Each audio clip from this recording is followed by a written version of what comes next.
And joining me in the studio is the go-getter Minister of Industry, Trade and Investment, Dr. Jumoke Oduwole, to throw more light on the gains of the AfCFTA summit in Abuja. You're welcome to the Network News. Pleasure to be here. Good evening. All right, can you shed more light on the two tools you just launched towards further consolidation of RHE AfCFTA in Nigeria?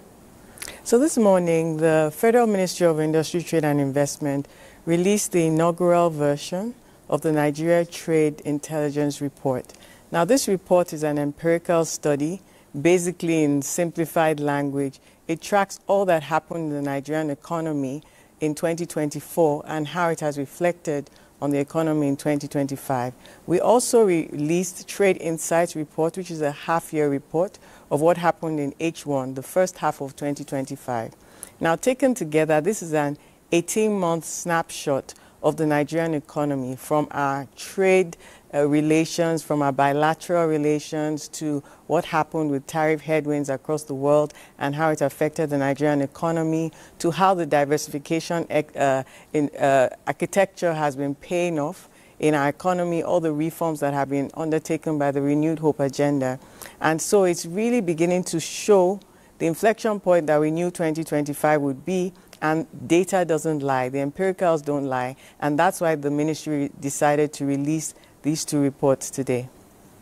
All right, talking about base diversification in the export sector, how well has your ministry done as towards that regards?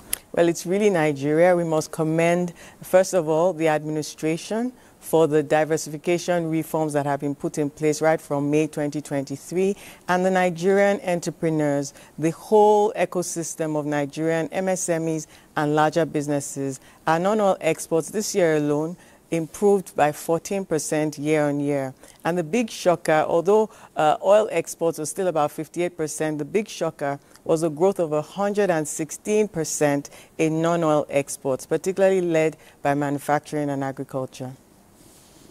All right, Doctor, your ministry has done so much in giving expression to the agreement, but one of the challenges to the successful implementation of it has been a sort of protectionism by participating countries and also low-level intra-African trade.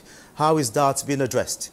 Well, this is exactly the work that the Renewed Hope agenda, by staying responsive and not reacting to the global headwinds. The administration took time to put a structure in place. Item number 7 of that agenda speaks to the diversification of Nigerian economy through non-oil exports. So you've seen the prioritization that we've put on certain commodities, on agribusiness, on manufacturing. We have a trade intelligence tool on Southern and Eastern Africa, 13 countries there. We launched our air cargo corridor in partnership with Uganda Air. And so the practical steps that we've put in place, not to mention all the work we've done on the AfCFTA, bringing that agreement to life this year, has begun to deliver the results, and it's showing in the economic statistics.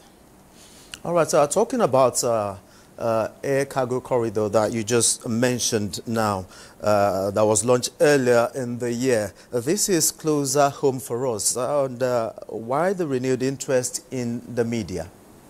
Well, we've always felt that the media was an important stakeholder. All the years I've been in Abuja since 2015, the media has been a critical stakeholder throughout the PEBEC journey, and now as Honorable Minister of Industry, Trade and Investment. Now, why bring the media as a pillar in this summit in particular? We speak to public sector, what institutions, MDAs need to be doing to actualize the AfCFTA, talking with private sector, NASIMA and other organized private sector, on what the private sector needs to do to really get the benefits of AfCFTA. And the third and critical pillar in that discussion is the media. When the press disseminate the information to Nigerians, everybody across the entire country would know the information. And the idea was to simplify the AfCFTA so that it's accessible to Nigerian people. That's really the objective. All right, another achievement in that direction is that the African Union has recognized Nigeria as a digital trade champion.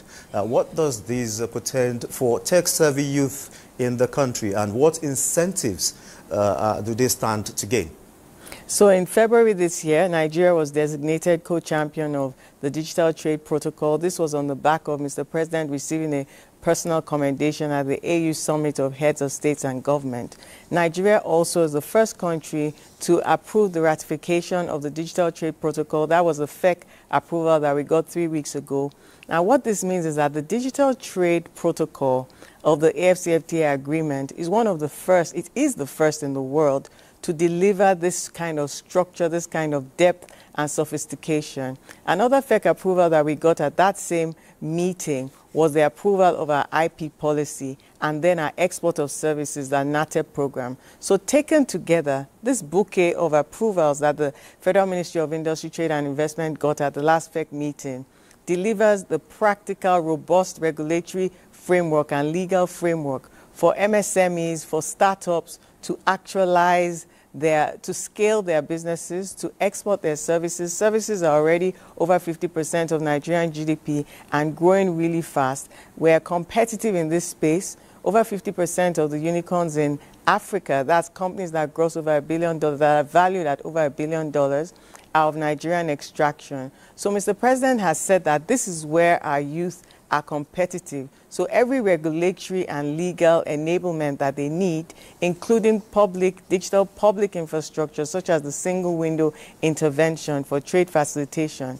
we're using, in a nutshell, technology to enable our economy. There are 3 types of interventions. There are businesses that are technology-led businesses. There are businesses that are enabled by technology, and then regular businesses that have automation and technology in their services bouquet.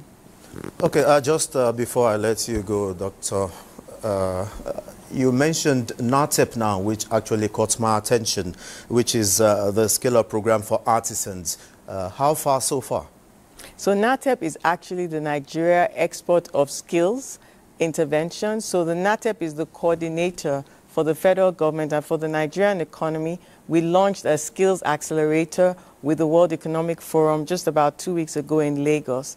And what we do here is to make sure that as different interventions across government and private sector speak to sort of outsourcing of businesses, BPOs, and all that, we create a united policy space, a coordinated policy space that Nigerian economy is able to leverage investment from global investors and African investors and domestic investors as well. So it's a framework that tidies up the regulatory and legislative space for exports of services globally. All right, many thanks, the go-getter Minister of Industry, Trade and Investment, who is also proudly representing Nigeria in her green attire. Talking about Dr. Jumoke Oduwole for your insights on the Network News. Thank you. It's a pleasure to be here.